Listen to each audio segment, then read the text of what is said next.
headache, and reduce ability to exercise.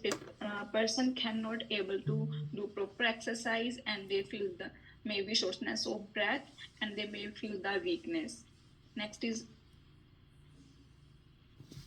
another contributor factors are age, heart failure or valve issue, and next is high blood pressure and a thyroid disease or thyroid issue, and next is diabetes and lung disease, obstructive sleep apnea, and obesity. The next will present by Christina. Good afternoon, Prof. Good afternoon, classmates. So here are some concerns and rationale regarding atrial flutter. So the first one is the hemodynamic instability. So the rationale of that is that atrial flutter can lead to rapid and irregular heart rate comprising cardiac output. Might be the reason why Mr. Smith experiencing lightheadedness and fatigue. Other causing symptoms include as palpitation, chest pain, and dizziness. In severe cases, it can lead to hypotension, syncope, and even shock. Next is the thromboembolic events. In atrial flutter, the atria rapidly and ineffectively leading to poor blood flow and stasis within the atria. Due to stagnant blood in atria, patients are prone to clot and thrombi formation. These clots may dislodge and travel through the bloodstreams, potentially causing blockage in arteries elsewhere in the body, leading to stroke and pulmonary embolism. Next is the symptoms and impaired of quality of life.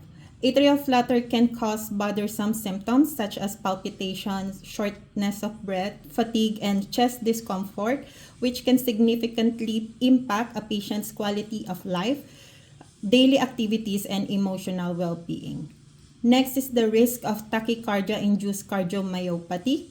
The rationale of this is that chronic rapid heart rates in atrial flutter can lead to tachycardia-induced cardiomyopathy, a condition characterized by structural and functional changes in the heart, potentially resulting in heart failure and decreased cardiac function over time. Next is the complication of medication therapy. The rationale for this is that pharmacological management of atrial flutter with rate control or antiarrhythmic medication carries risk of adverse effects including bradycardia, hypotension, proarrhythmia, and drug interaction, which can necessitate careful monitoring and dose adjustment.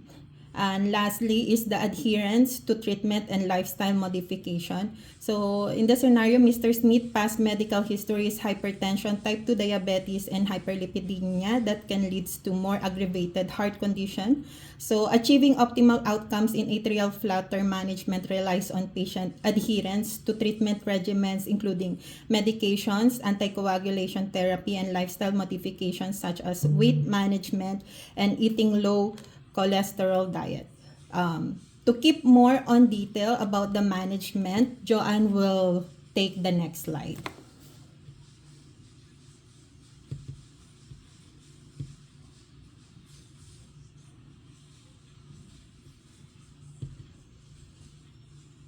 Hi, good afternoon, Prof, and good afternoon, classmate.